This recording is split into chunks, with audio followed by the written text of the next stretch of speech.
Well, good evening and welcome to the Kansas City Public Library. I'm Henry Fortunato, Director of Public Affairs. I don't know about you, but I still find it hard to believe that we are now on the cusp of the 50th anniversary of the assassination of President John F. Kennedy. Now, this may be because on a purely personal level, I'm having a hard time dealing with the fact that I actually remember something very clearly that took place half a century ago. But I suspect it's more than that. I think all of us who were alive that day in Dallas, we were all wounded, and for many of us, the pain remains whenever we stop to think about it. To mark this moment, the library is hosting two programs. Next Friday, November 22nd, on the precise 50th anniversary date, we have a panel of historians from the University of Kansas who will be examining the assassination and its aftermath. Their goal is to address some lingering questions in an attempt, as KU History Department Chair Jeffrey Moran puts it, quote, to help dispel the haze, if not the gloom, of this national ordeal. Tonight, however, in our first program on this theme, we're going to pay special attention to the moving imagery that has become the iconic depiction of President Kennedy's assassination. I'm speaking, of course, of the 26-second film clip taken by Dallas dressmaker Abraham Zapruder, which has become, in the words of Max Holland, the most famous home movie ever made, one that has served as both a Rosetta Stone and a Rorschach test. Max was out here in Kansas City just about 18 months ago for a talk about his Watergate book, which is called Leak. It's an unmasking of the motivations of Mark Felt, the man who was dubbed Deep Throat. But Max's primary field of scholarship has been and has revolved around the Kennedy assassination and the Warren Commission that investigated it. Tonight, he addresses several questions about the Zapruder film.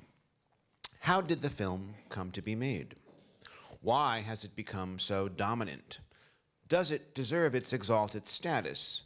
Most significantly, has it helped or hindered our understanding of what precisely took place in Dealey Plaza 50 years ago? Max promises we will never look at the Zapruder film the same way again. I have every reason to believe this assertion. The reason for that is that Max Holland is the real deal.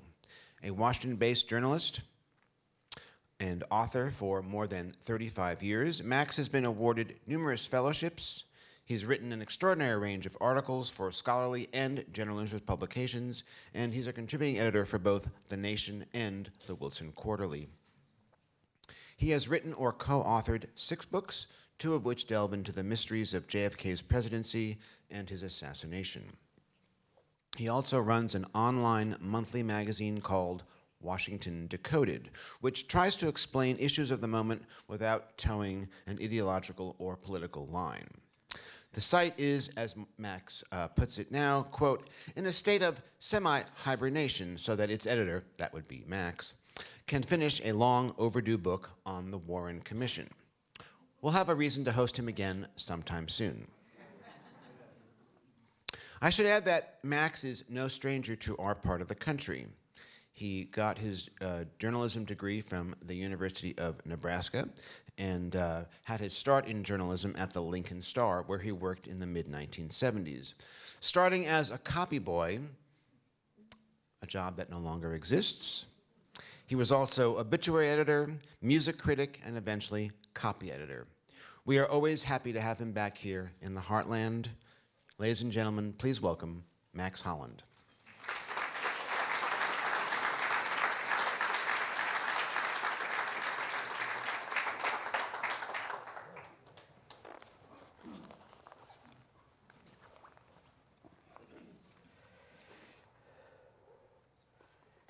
It's great to be back at one of the most congenial places to speak for an author. I'd like to thank Henry for inviting me back and his staff for their support. This time, unlike when I spoke here about Mark Felt, I'm not going to present a radical revision of history, but something more subtle, and I hope it's not too technical, but I hope it'll be no less interesting. On the eve of the 50th anniversary of the assassination, media coverage might lead you to believe otherwise, but it's very hard to say something new, something that hasn't been said repeatedly. I think, though, I can offer you something new this evening. The Kennedy assassination is one of those events that, as a former editor of mine put it, you have to live in a state of opinion trusteeship. In other words, few of you, although there may be some assassination buffs present, have the time to go through what is an extremely complicated history involving forensics, ballistics, law enforcement, intelligence, et cetera, et cetera, et cetera. So you have to leave it to people who do spend the time looking at this problem. But of course, can you trust them? By picking up one thread in the story, the Zapruder film, I hope to give you some insight and understanding about a subject that is otherwise very elusive. For the Zapruder film, in many ways, is a history of the assassination. It certainly is a history of the investigations of the assassination. We will learn, I hope, that believing or knowing is not equivalent to seeing. And we'll also come to understand how the Warren Commission can be both simultaneously correct, but also incorrect. Now, the origins of the Zapruder film need very little introduction. Abraham Zapruder was a 58-year-old dress manufacturer. He worked in a building, the Daltex building, which was right at an intersection near Dealey Plaza.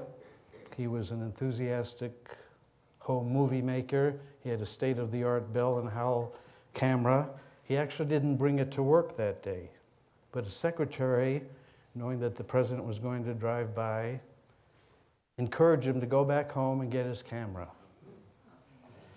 And by doing that, Abraham Zapruder became one of the most important documentarists of the 20th century. The film is 486 frames, 26 seconds long. That's about 6 feet of film. But it's important to remember there are 2 segments. The first 7 seconds are just of motorcycle officers driving by. He stops his camera because in those days film was precious. He didn't exactly know how much film he had left in his camera. It's a wind-up camera. He didn't want it to wind down while the president was driving by. So he waited until he could see the president in the limousine. No matter how many times we view the film, I think there's a feeling, a hope against hope, that somehow, miraculously, President Kennedy will go through unscathed this time. That never happens, of course. Now, Henry mentioned the word iconic, and that's a very overused word these days, but it does apply to the Zapruder film for sure. You can probably not overestimate how much impact it has had in every medium. In fact, in the Kemper Art Museum here in Kansas, there's a fine art painting called Elm Street, which is a representation of a frame from the Zapruder film. But it's been the subject of books, movies, dissertations, plays, performance art, prints, fine art, as I mentioned. It was a major Hollywood blockbuster, Oliver Stone's JFK. It appeared in a Seinfeld episode, a parody of JFK. So it's deeply infused in our culture and consciousness. Probably the ultimate compliment is Zapruder is also a verb now. To be Zaprudered means a transformation whereby images that were once descriptive and anchored in what they showed have been loosened from their chains and set out on an unending journey that continues in ways that perplex and fascinate. One thing that's been lost as the Zapruder film has become so common is the shock value that was experienced when Americans were first exposed to it. I don't think we should forget that feeling then. The images confronted the viewer with frontiers of the unimaginable and the unspeakable, the place where words and images fail, where they are refused, prohibited as obscenities that violate a law of silence and invisibility, muteness, and blindness. Those are not my words, but of a cultural critic. Now, despite the Zapruder films suffusing our culture and being the most minutely examined film in photographic history, it has never yielded clarity about what happened in Dealey Plaza, although I hope to bring some clarity this evening. Because I believe the assassination happened one way.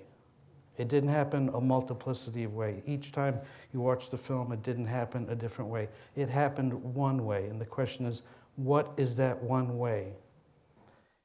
And you have to put the Zapruder film in the context of everything else we know that happened in Dealey Plaza to arrive at what I believe is the correct answer. So let's get started. I can't convey every twist and turn. It's a very complex and convoluted history, but I hope to strike the major highlights and lowlights. Now, the first conception of what happened in Dealey Plaza didn't come from the film. It came from Texas Governor John Connally, who was riding in the limousine in the jump seat in front of President Kennedy. And it came on November 27th, which is 5 days after the assassination. He gave a vivid, graphic testimony from his hospital bed to NBC correspondent Martin Agronsky. And this is what he said. He heard a shot, and as an experienced hunter, he immediately recognized it as a shot. He looked around to see, what the state of the president was. As he was doing so, he was shot. And then came the third and final shot. The president got hit in the head. Now, it was known that a film existed of the assassination, but when Connally made a statement, it wasn't seen. It wasn't seen until November 29th, when Life magazine, which had purchased the rights for about $1.5 million in current dollars from Abraham Zapruder, published a selection of tastefully edited frames. They didn't show the graphic violence that we can now see. But it published on 4 pages in black and white, not color, and like I say, many frames not shown, the split-second sequence in which the assassination occurred. And it tracked exactly with what John Connally said. The first shot hit the president, the second hit Governor Connally, and the third shot hit the president in the head. Now, it's another thing that's hard to overestimate is the influence of Life magazine in the mid-60s. An estimated 40 million Americans read that issue. There was a special issue of Life, a memorial issue that was put out. And it had a unique influence in ways like the internet. It set the agenda. The next week, Life again addressed the issue. It had exclusive, now government, the FBI and Secret Service had copies of the Zapruder film, but Life had the camera original. So they had a monopoly over conveying what it had to say. And this time they actually published an article, because already there were rumors about, exactly how, did the shooting sequence occur. And so Life published a full-page article, End to the Nagging Rumors, the critical 6 seconds. It was actually 6.8, but they rounded it down to 6. And Life asserted that the Zapruder film is a time clock because we know the frame speed. We can tell exactly how much time passed between each shot, which is true. It is a time clock. And again, Life repeated the account of Governor Connolly. It said that the first shot was fired sometime when the president was behind this sign that temporarily blocked Abraham Zapruder's point of view. On the left is frame 190. On the right is frame 225. And you see the president in obvious distress. A bullet has hit him in the upper back and has passed through, exiting right around the knot of his necktie. Life then said, at frame 262, Governor Connolly is in obvious distress and he has been shot.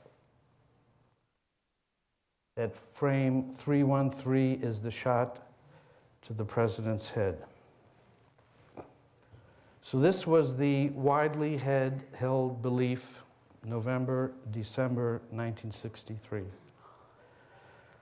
Then the FBI comes into the picture. Now, the FBI had been tasked by President Johnson to investigate the assassination after Jack Ruby killed Oswald. You have to remember, killing a president wasn't a federal crime then.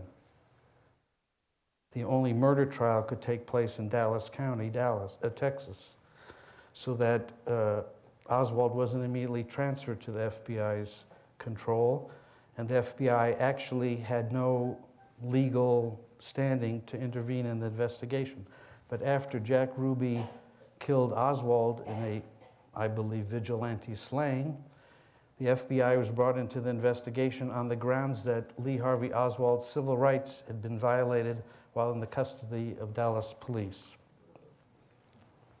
So the FBI delivered its report in December 1963, and it's a little too small to see here, but those dotted lines are exactly what Life magazine wrote in that article on December 6th. First, the president was shot. They didn't even do a dotted line for Governor Connolly because he's collateral damage. But those dotted lines are exactly at the moments that Life magazine identified as the moments, and that larger yellow rectangle is where Abe Zapruder was standing when he made his film.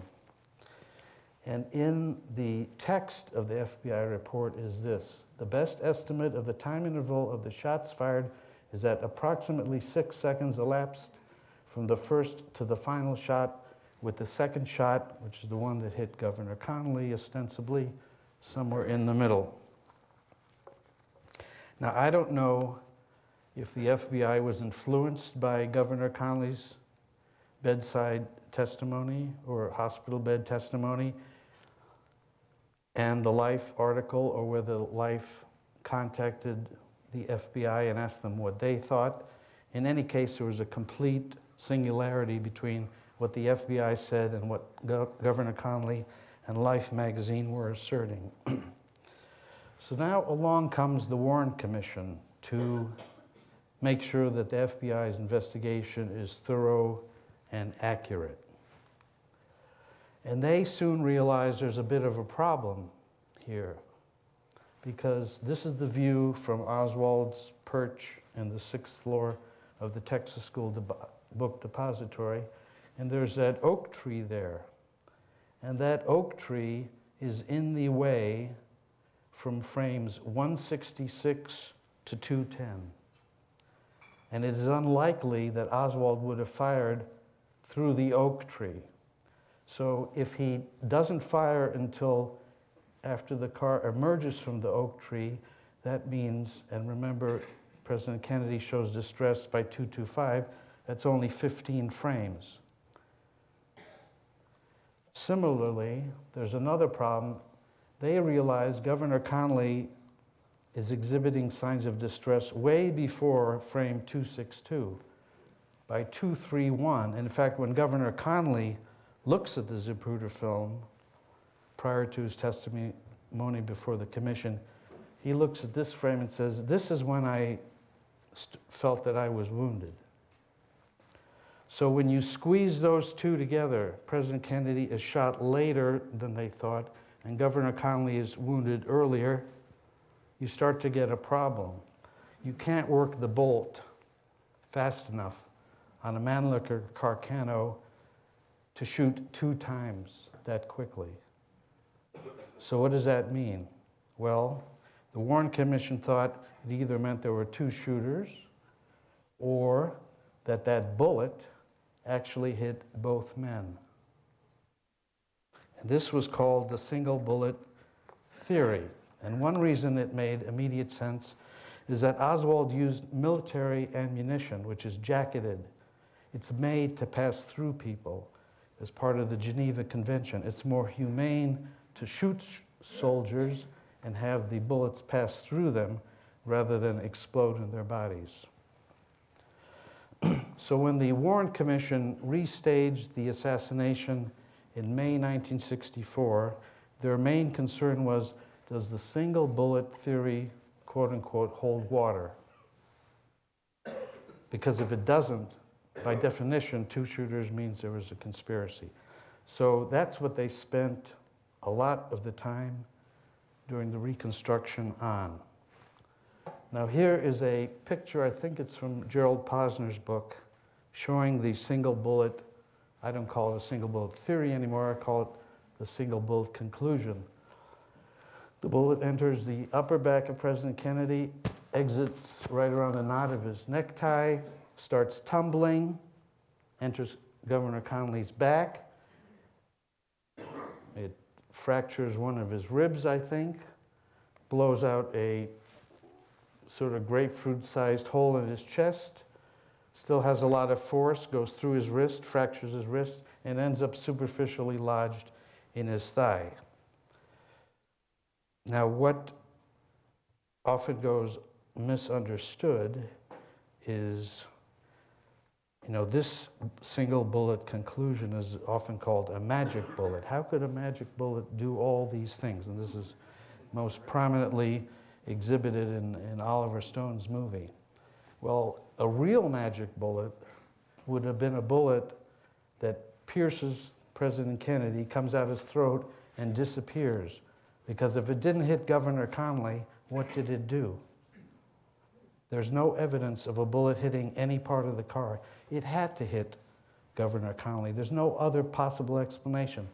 The muzzle velocity of that bullet was 2,000 feet per second. It's barely less than that when it enters President Kennedy's neck. It leaves it at 1,700 feet per second. And Governor Connally is barely 18 inches away. Of course it hit him. And it's deeply ironic that people like Oliver Stone, the comedian Richard Belzer, mock the single bullet conclusion, because it is really the only thing that the Warren Commission added to the FBI report in terms of the forensics of what happened. And if they hadn't, they would deserve the ridicule that's now heaped upon them. But what did it mean that one bullet hit 2 men? Because there were 3 shots. It meant 1 missed. Now, the Warren Commission, because it concentrated so much on proving the single bullet conclusion, didn't have time enough to figure out which shot missed. So if you actually read the Warren report, there's 5 pages written by lawyers, and can only be appreciated really by lawyers, going through each of the permutations of what happened. If the first shot was the one that missed, or if the second shot was the one that missed, or the third one.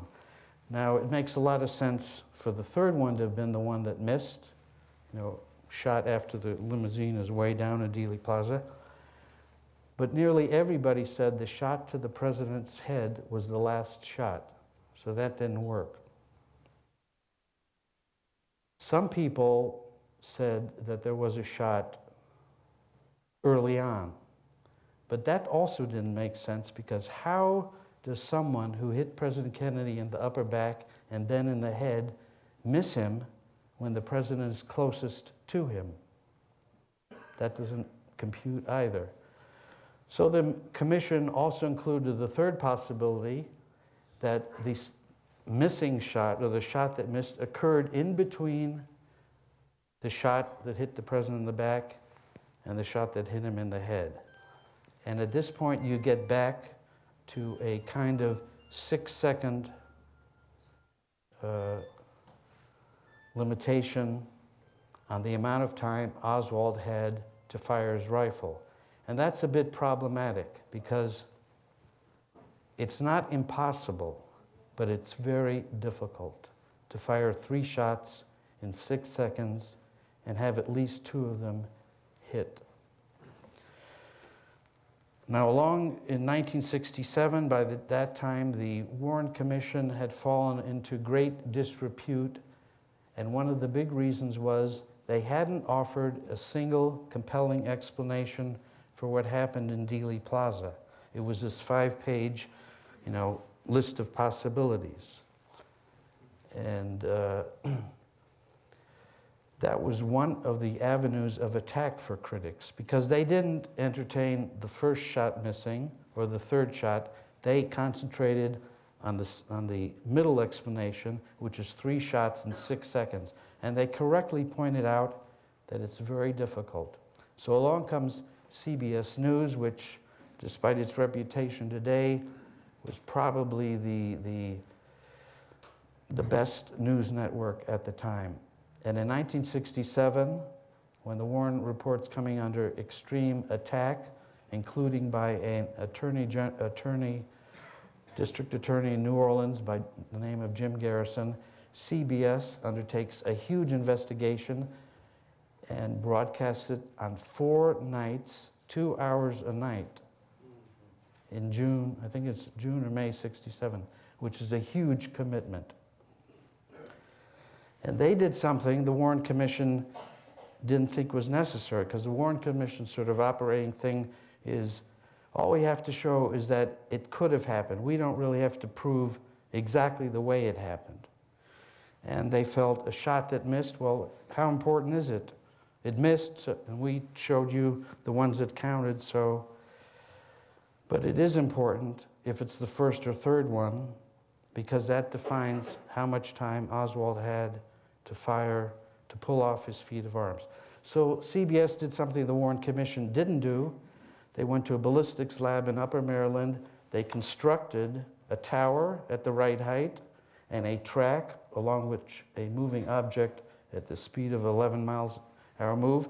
And they got a bunch of marksmen to try and replicate Oswald's feat of arms.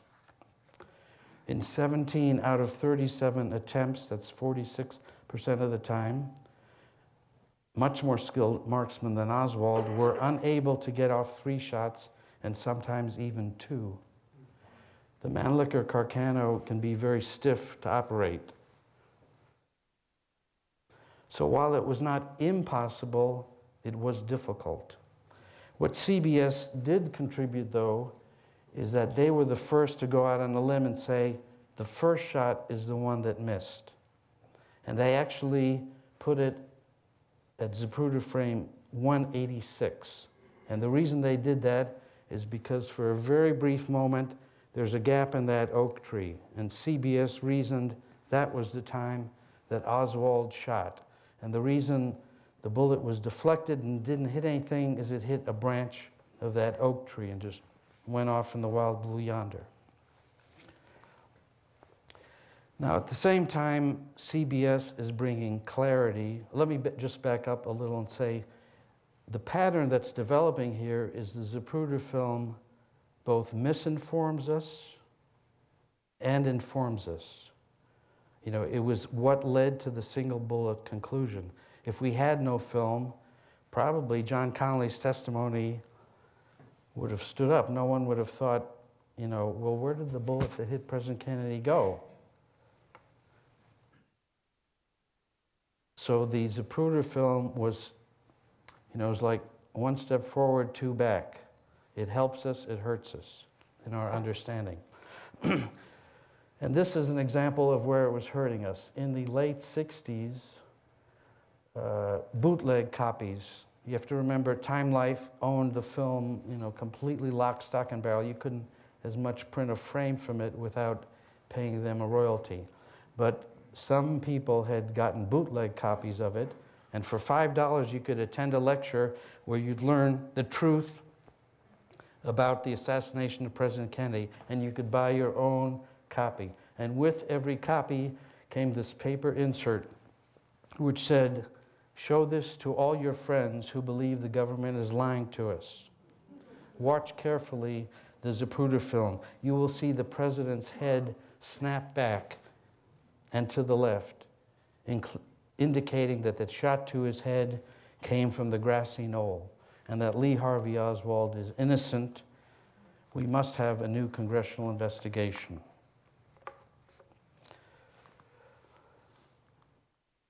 Well, it is true that the president's head snapped back and to the left, and very violently. If you look at these two frames, 313 is on the left. It's the moment of impact, and just you can see how far back he moves from his wife, who is stationary essentially, and that's within, I'm not sure exactly which frame that is, but it's one or two later. It's very violent.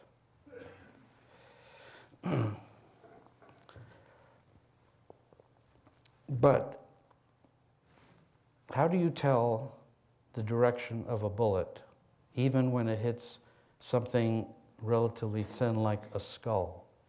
There is one tried and true way, and that's by the Beveling Effect. When a bullet enters a skull, or any plane really, it tends to displace more material on the plane of exit than it does when it enters. And the picture on the right is from a skull that was hit by a bullet, and it shows you the beveling that occurs. So the beveling is the plane of exit. When they did the autopsy and took out the president's brain, the beveling was on the inside surface of the skull back here, and when they pieced together some bone fragments, they found beveling on the outside plane of the skull. So in other words, no matter what it looks like on the Zapruder film, and no one had ever seen what happens when a human head is hit by a high-velocity bullet, no matter what you think it shows, there is only one direction that bullet came from, and it is from the rear. But when you show it, of course, to an audience, it looks like there was a shot from a different direction. In 1975, the first time the Zapruder film was shown in public, except for during the trial in New Orleans, Geraldo Rivera was the host of the show, and he introduced it as showing, graphic proof that all these years, so we're talking 12 years now, our government has been lying to us about who killed President Kennedy.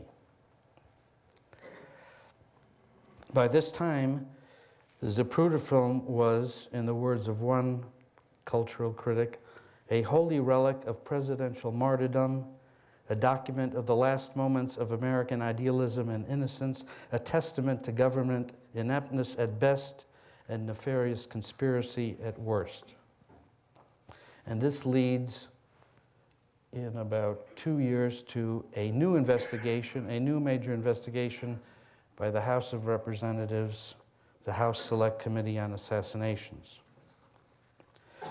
So while the Zapruder film, misinterpreted, is leading to a whole new big investigation, there are also some positive things happening. In the late 70s, a corporation called ITech, which did a lot of work for the Defense Department and CIA, interpreting U-2 photographs, for example, studied the original film.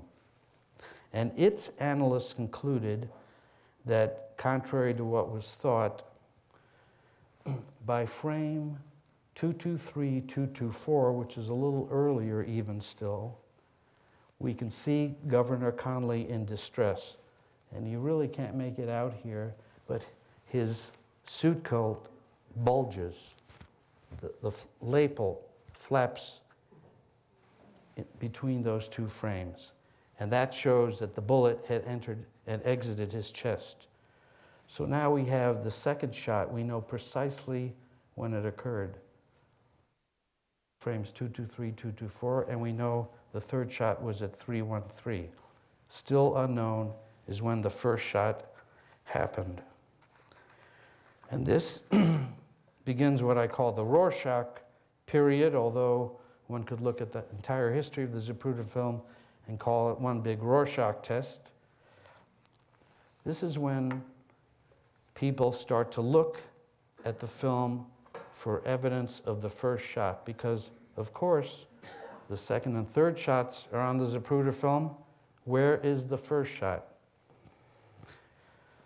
Now, skipping ahead a couple decades, this is what we have by the mid-2000s. We have the Warren Report.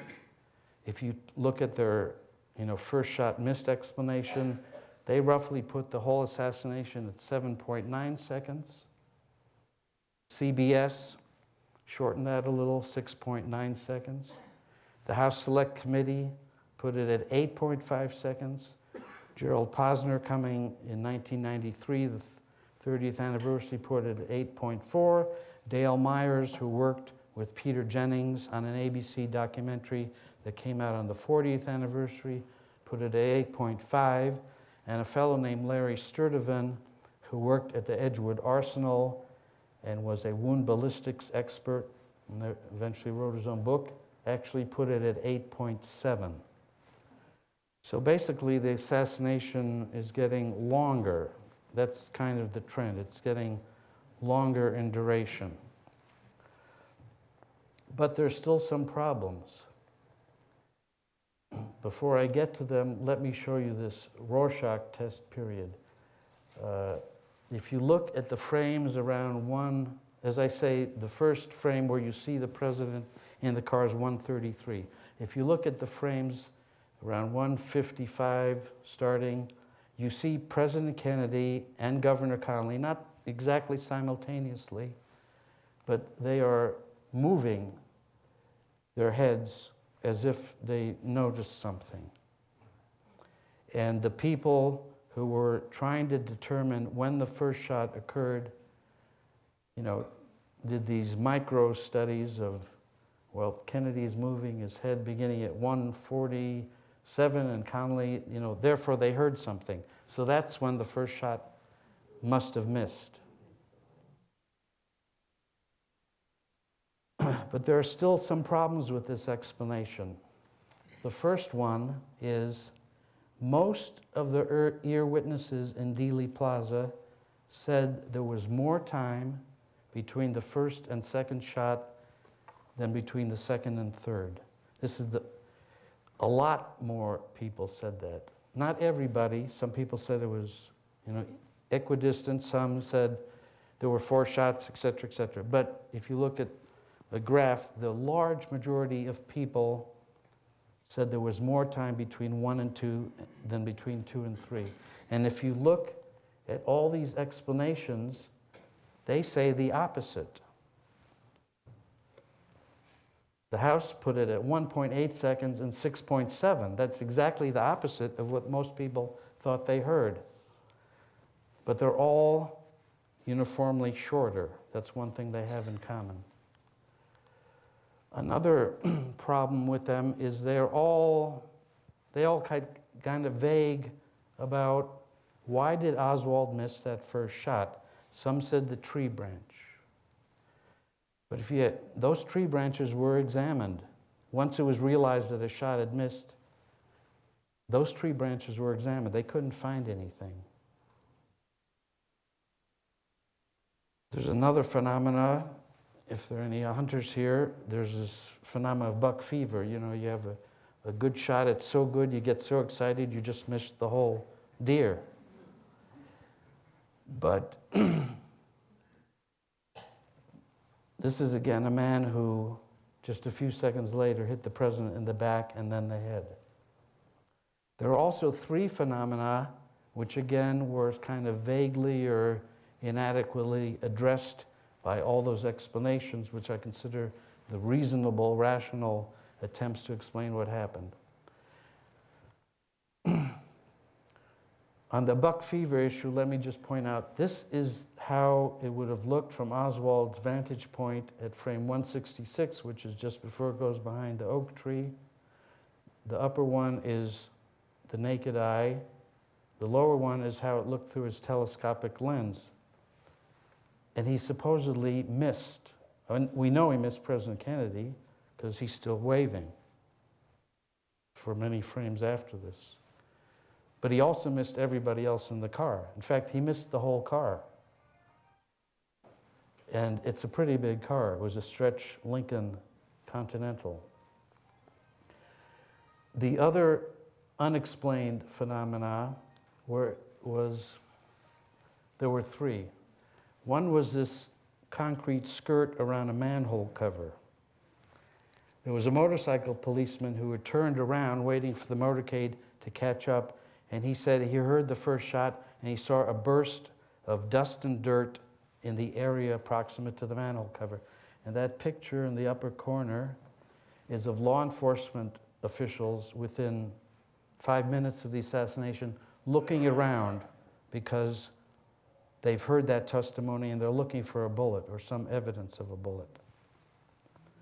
That lower photograph is kind of the disturbed way the area looked right afterwards. There's also a matter of a curb way, way downstream in Dealey Plaza. Now, the FBI had this curb removed in August 1964, I believe, kind of late, belatedly. But when they took it back to Washington and analyzed it in the laboratory, they found that the smear on that curb was essentially lead consistent with the bullet in the cartridges that Oswald used. They also found, however, that there was no copper residue. As I said, it was a jacketed bullet. It had a copper jacket. And the fact that there was no copper residue meant that the curb could not have been the first thing the bullet hit. It had to have shed its jacket already. It struck another object first. Finally, there was the third victim in Dealey Plaza, a bystander named James Tague. Now you can see him, he's standing right there. That's a close-up of him. And the curb is right about there. A deputy sheriff came up afterwards, after the assassination, saw that he had blood on his cheek and asked him how it happened and where he was standing when it happened. And Tague took him back to that position. That's how they found the curb. And so, I mean, it seems reasonable that after the bullet ricocheted off the curb, either a piece of concrete or a piece of the bullet itself was what caused the blood and made James Tague the third victim in Dealey Plaza. Now, I was a very passionate and positive advocate of these reasonable solutions. And in my work, I've never set to reinvestigate the assassination per se. My focus was always on the aftermath, on the Warren Commission, on the problems of the government investigating itself. And by that I mean, you know, the FBI having known about Oswald and how the Warren Commission had to work with the FBI to investigate the assassination. The things about Oswald, the FBI did not tell the Warren Commission. Similarly, the things the CIA did not tell the Warren Commission. That was my interest. I pretty early on decided Oswald did it. But in November 2006, I was interviewing a Secret Service man named Win Lawson who advanced President Kennedy's trip in Dallas. And after you interview a lot of people, you kind of develop a sense about who is reliable and who's telling you tall tales and who's sticking to what they know and telling you even when they don't know something. And Win Lawson is a man like that. In fact, just to share with you, I think, a very human story, after the assassination, his colleagues in the Secret Service would go up to him and say, if it had to happen, we're glad you were the advance man. And why did they say that? They knew that because Win Lawson had advanced the trip, it had been done completely by the book, and that everything that was in the protocol for a presidential trip had been done, so that there was not going to be any question of a failure on the Secret Service part. That what had happened was unforeseeable. So that's the kind of man he is. And I was actually interviewing him about the contentiousness about where the president was going to speak at noon in Dallas. Because if it was at the Trade Mart, that's what took him through Dealey Plaza, but there was another location, and there was a lot of wrangling over where he's going to speak. If it had been another location, I wouldn't be here today. Anyway, he said to me, and I didn't even raise the subject, he said, I don't care what anybody says. There was more time between the first and second shots than between the second and third. And he was in the motorcade. Now, I'd heard this many times, and I had read it even more times, but somehow when he said it to me, it registered differently. It bothered me that he said that. Although, if you read his testimony, you could see it there too. But it just stuck with me. There was something compelling about it. So I actually called up Larry Sturtevant, who I mentioned earlier, and I said, Larry, your scenario doesn't fit with the overwhelming ear witness testimony, which I had been dismissive of. And he said, well, human beings aren't tape recorders, and it was a traumatic situation, and he just heard it wrong. That was his explanation, and I accepted it. A couple weeks later, though, I was thumbing through one of the 26 additional volumes to the Warren Report, because the Warren Report, there's one volume of its conclusion, and there are 26 supplementary volumes of evidence, statements, etc., everything you could possibly want for the most part. And I came across pictures of a restaging that the Secret Service had done on November 27th, 1963, the same day Governor Conley gave his hospital bed testimony. And I was really struck because the Secret Service did something that I found very interesting. They put a camera in the window and had the car, or a stand-in for the limousine, drive through Dealey Plaza slowly, and they filmed the whole thing. They also put a camera in the car on the next go-round, pointed at the window, driving all through Dealey Plaza. And there were two obstructions. One is the oak tree, and the other was this traffic arm mast, which is a 2-inch steel pipe. And I wondered why I had never heard about this traffic arm mast being an obstruction, because obviously if a twig, which is practically what the oak tree was at that point, could deflect the bullet, certainly a 2-inch steel pipe could. Then I remembered something from the Warren Commission's restaging that I hadn't quite understood. I said that they concentrated on proving the single bullet conclusion, and that is true. However, when they restaged the assassination, and the way they did it was by looking at frames of the Zapruder film and moving the car exactly according to the Zapruder film, they discovered that the president's upper body mass presented itself to Oswald at a point before Zapruder restarted his camera.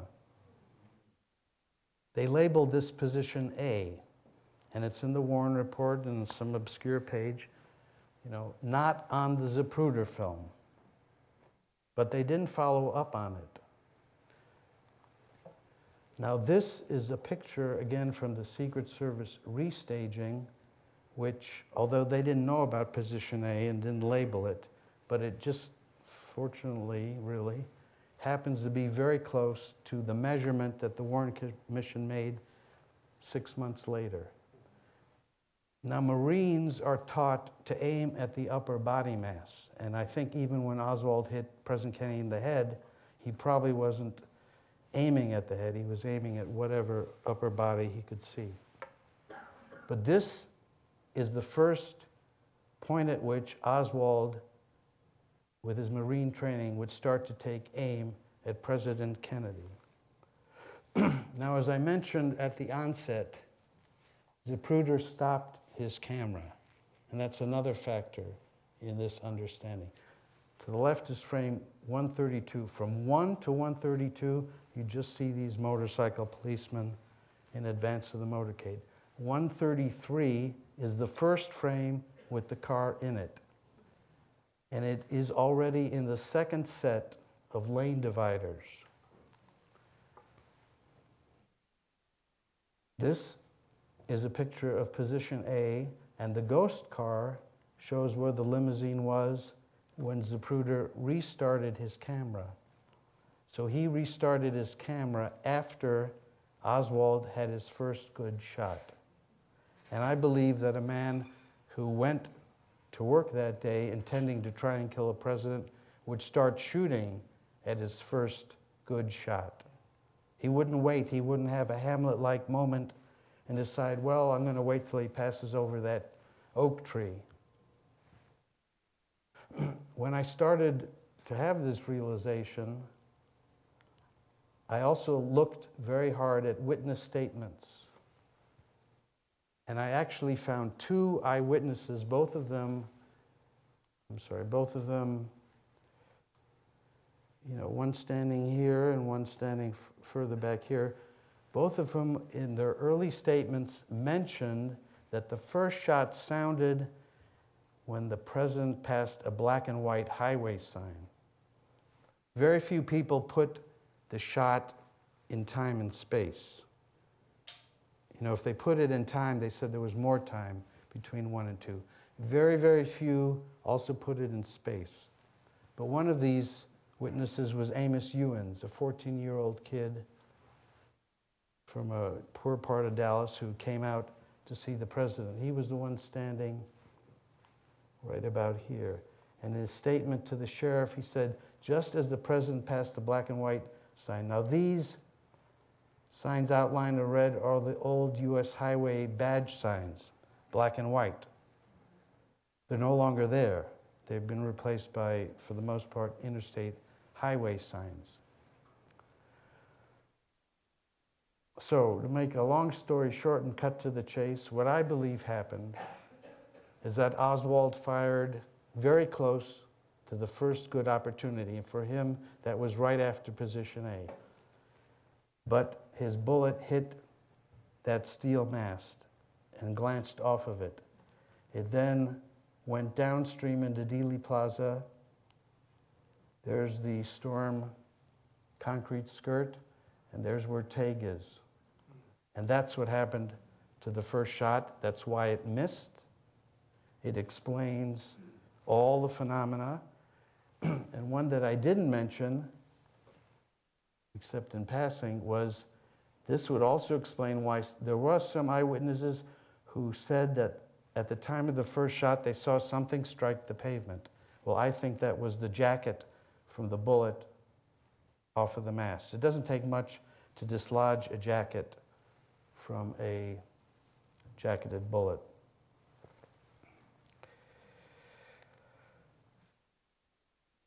So what does this mean for the assassination? Well, first of all, it takes the amount of time that Oswald had from that early 6 seconds conception to in excess of 11 seconds, which for a Marine, even one who wasn't the world's best sharpshooter, would be easy.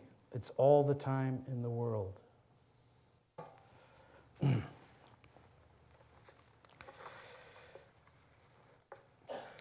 It also shows that the Zapruder film so mesmerized us, so we became so fixated on it, that it became our view of the assassination. As one critic said, the assassination became so fused with one representation that Kennedy's death was virtually unimaginable without the Zapruder film.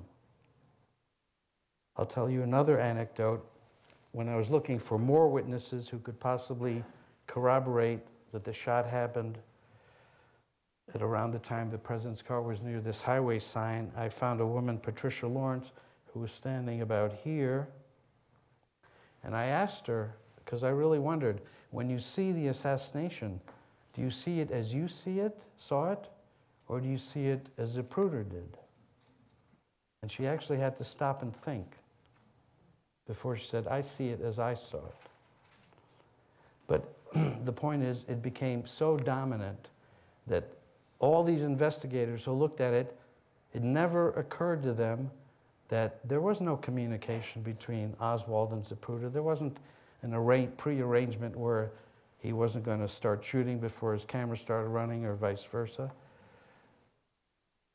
Those are two completely independent things that have nothing to do with each other, except that Zapruder captured an assassination that had already commenced. What else does this tell us, besides that Oswald's feat of arms was not difficult? The Warren Commission, of course,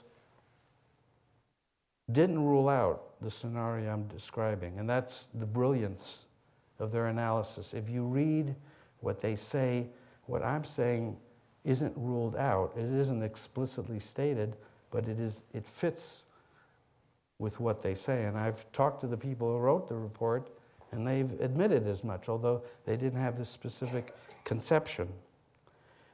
So this is what I meant when I said the Warren report could be right and wrong at the same time.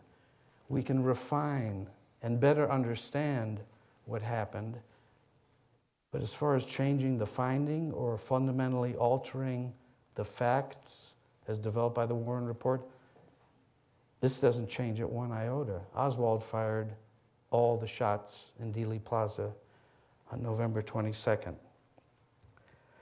But I'd like to suggest, too, that this same lesson can be applied to the other criticisms of the Warren report. And there are many others that could be made, maybe not so fundamental as this one, but the fact is it was short of perfection, but was accurate. And you're never going to find any evidence, I believe, that Oswald had any assistants or conspirators, both in Dealey Plaza or outside of it. With that, I'd like to bring my presentation to a close and open it up for questions.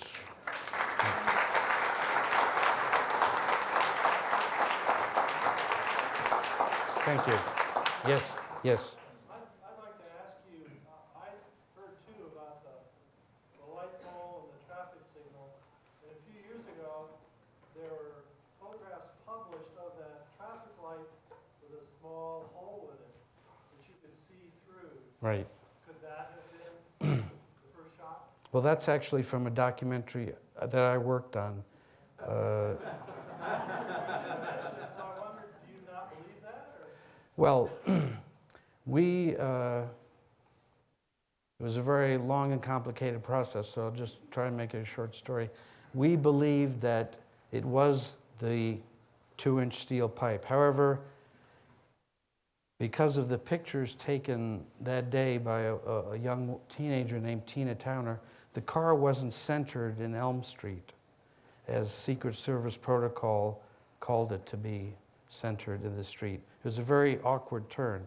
So the pictures of the real motorcade show that it was to the left of the lane. That meant that not only the mast, but also the signal itself came in as a possible obstruction. So we pursued that because we wanted to see if the signal housing was capable of deflecting a bullet. And what we found is that the aluminum was so brittle that if it was struck, it'd be, number one, it couldn't deflect the bullet without exhibiting major damage. You know, at the very least, a burned out bulb, which meant it would have been noticed. So we ruled that out. My follow-up young girl that's running on the opposite side of the street there. Right. And all of a sudden she stops dead and looks, I think, the other way. Right. And he theorizes that maybe that was the first shot. What do you think about that? I believe it is the first shot. I just believe she's reacting to something that occurred way earlier than Posner. Posner is, of the Zapruder cult. I mean, everything that happened on the Zapruder film. It didn't happen if it's not on the Zapruder film. That's not. I'm not criticizing him, but that's, the belief. But let me just show you, since you raised that question, what I consider an irony. The fact is, the Zapruder film itself presents evidence that something happened before the Zapruder film. And the problem was that the people who looked at it were always looking at President Kennedy and Governor Connally. But the place to really look, I believe, was in the Secret Service follow-up car. Now, there was one agent named George Hickey. That follow-up car was a Cadillac, a 57 or 58 Cadillac. It had been the presidential limousine before the Lincoln Continental, had 3 rows of seats. George Hickey was in the last row on the driver's side. And in his statement about what happened, this is what he said. Just prior to the shooting, the presidential car turned left at the intersection, this is just after the left turn, and started down an incline toward an underpass, followed by the backup car. After a very short distance, I heard a loud report which sounded like a firecracker. It seemed to me to be at ground level, but nothing caught my attention except people shouting and cheering. Now, George Hickey is this fellow here. And watch what he does.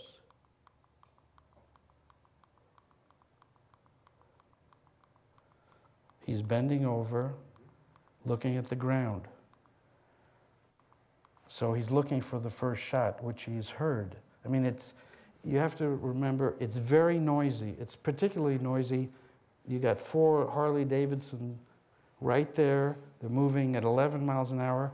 They're burping all the time. It's very noisy, and I don't want to get into all the details, but for the first shot, Oswald has much more the rifle inside the building than he does for shots 2 and 3, which are further down. So it's a slightly different sound than shots 2 and 3. It's much more concussive inside the building. Plaster on the floor below, the 5th floor, falls on the heads of people. It's so loud. So Hickey hears something, and he's looking, and he thinks it's, like he says, a firecracker. He's looking for it, but he doesn't see anything.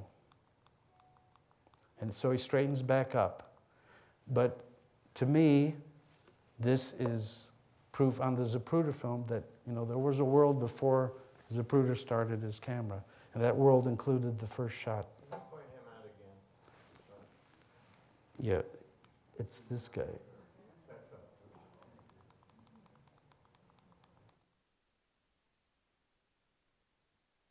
Now, there's actually someone that's very hard to see, but is probably even more important. And that was the agent who was sitting on the bench seat on the passenger side.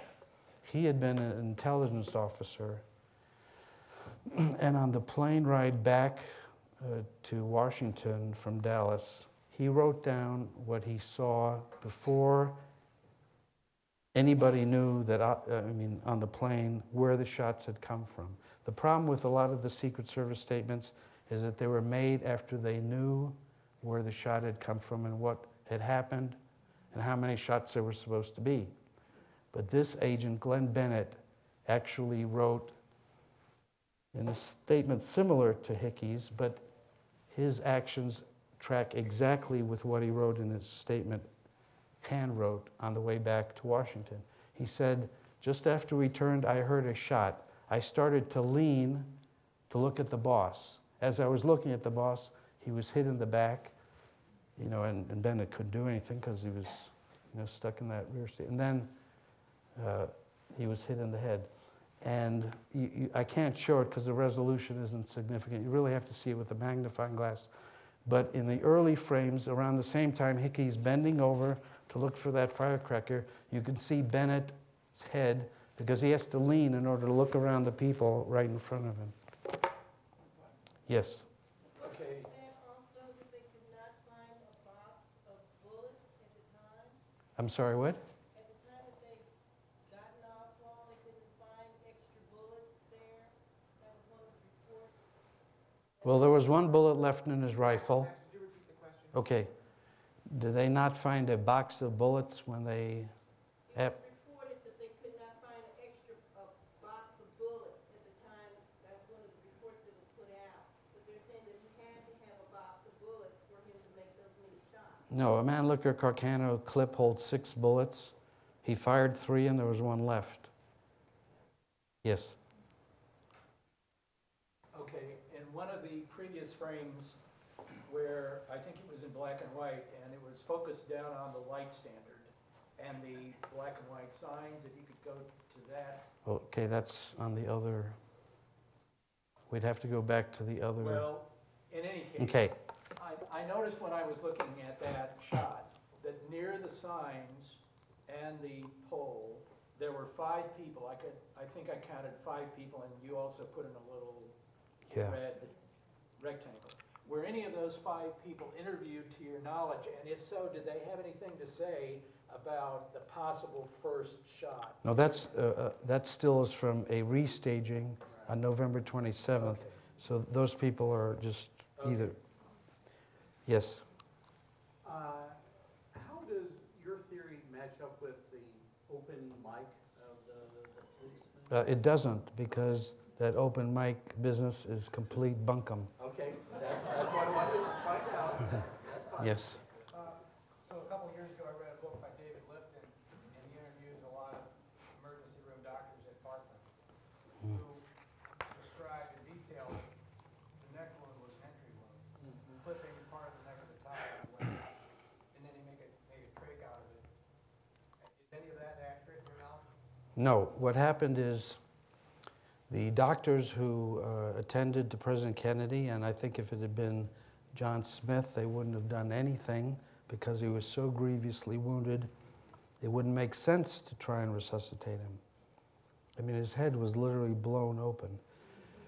But they did try, intravenous injections and the tracheotomy. They didn't even turn him over on his back, so they didn't see the wound here.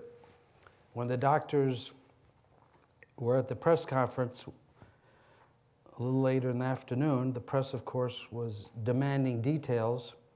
So the doctor, who had no experience in gunshot wounds, who did the tracheotomy, said he did a tracheotomy over what appeared to be an entrance wound in his throat. Now, because the president had his collar on, the wound was a little tighter and neater than it might otherwise have been. In any case, he had no business, and he regretted opining about something when he had not spent any time looking at the body. Yes? What about this pristine bullet they supposedly found that fell out of the car? Well, the so-called, first of all, a pristine bullet in ballistics is a bullet that doesn't hit anything, so it's a complete misnomer. But the pristine bullet, as it's called, is the bullet that passed through both men. And if you look at it, it's in the National Archives. It is somewhat intact, but it's severely flattened on one side, and some of the grains of lead have extruded out the base, so it is not pristine by any ballistics definition of the word. Yes? If you stand in the window and look at the route, maybe the easier shot was when the limo was coming right at the window before it makes the acute left turn. Why didn't you wait until the car was still on the apron to shoot? Well, I can't read his mind, but if he does that, first of all, if the car is coming toward you, you actually have to move the rifle more of an arc than if the car is going away from you, literally almost in a straight line. So it was a smart move to wait. Furthermore, if the secret, when he first started shooting, it's behind everybody. And if he was shooting as the car's coming towards him, all the Secret Service men had to do was look up, and they would probably, most likely, see him, and he probably wouldn't have gotten off 3 shots because they had an automatic rifle in their car, and they drew it very quickly. Yes? Is there any documented testimony of what Jacqueline had to say about the incident? Yes. She was interviewed by the Warren Commission General Counsel and Chief Justice Earl Warren. And of course, it was done with a lot of sensitivity. They didn't want to, but really, I mean, she didn't have that much to add. I mean, one of the worst witnesses, you know, the people it happens to. And, you know, going back to Governor Connolly, I mean, and this starts all the way at Parkland. He had a psychological need, I think, for his own bullet. He didn't want to think that he was collateral damage. And in fact, when they arrived at Parkland and everybody, you know, congregated on the president, that upset Nellie Connolly very much because she knew he was dead. And her husband, she knew, was alive. And everybody's paying attention to a dead president. Meanwhile, her husband is expiring before her very eyes, and she was very upset.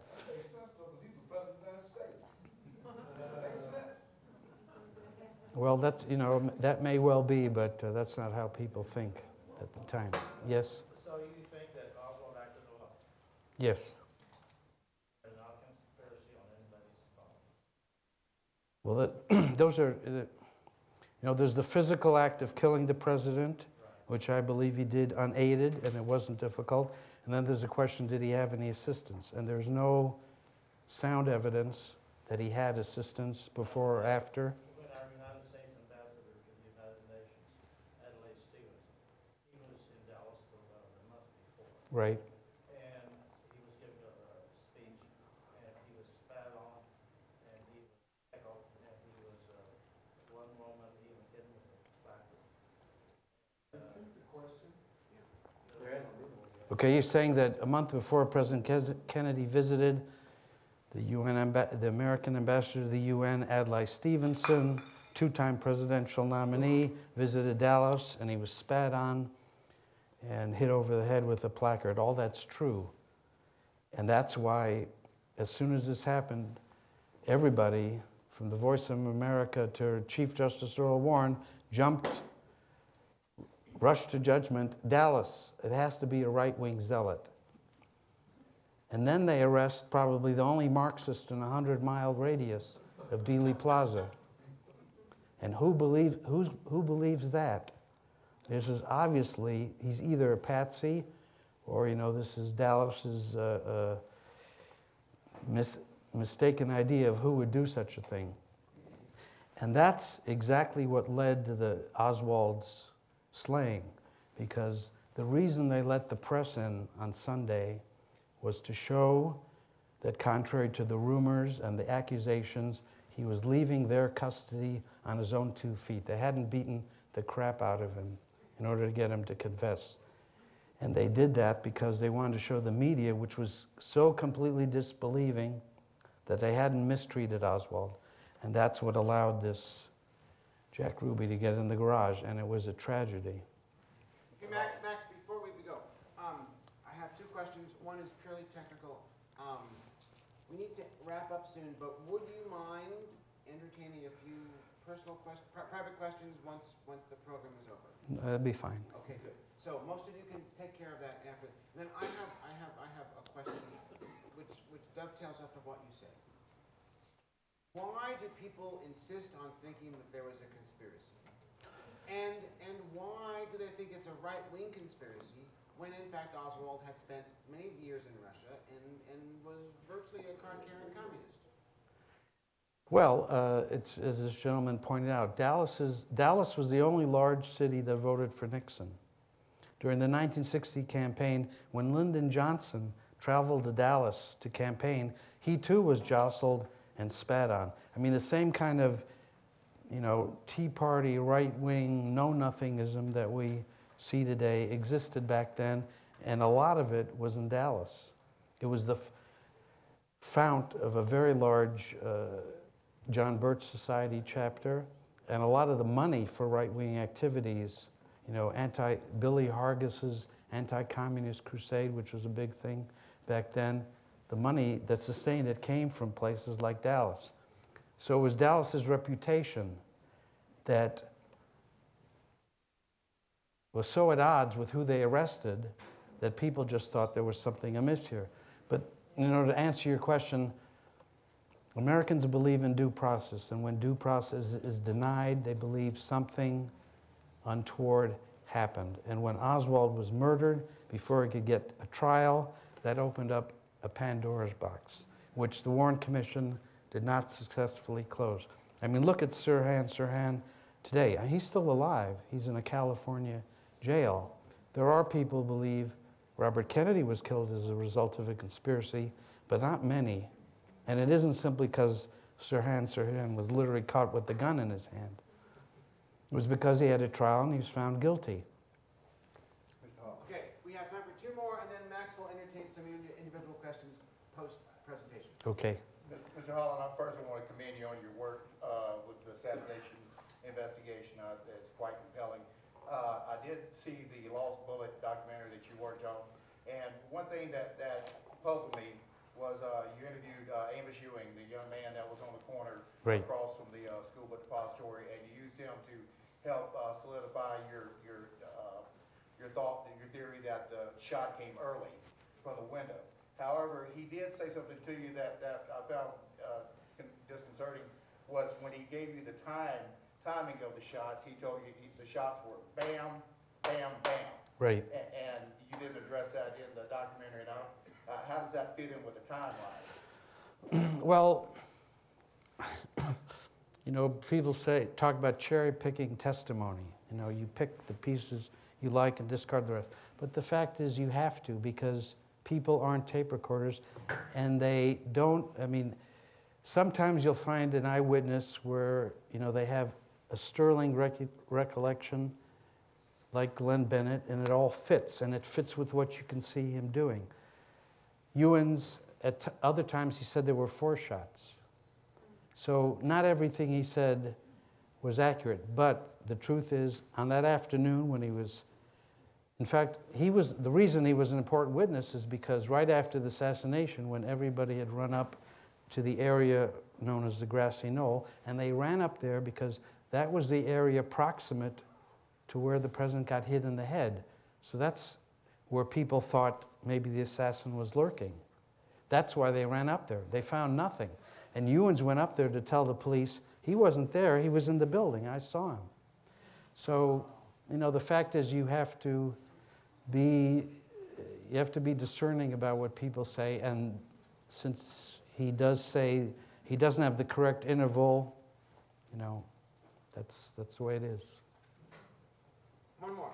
So that special we saw 2 nights ago, that was yours. That showed about the 3rd bullet and all the timing and everything. And their conclusion was the same as yours. It was one person. Oswald did all the shots. But did you see that? Or was that your study that did that thing? Well, there have been so many. I know they're re-showing the one I worked on. That is the same Yeah, one. the Lost Bullet. Right. But there's so many. I mean, there's at least, to my knowledge, 10 programs that prove the single bullet conclusion with varying degrees of sophistication.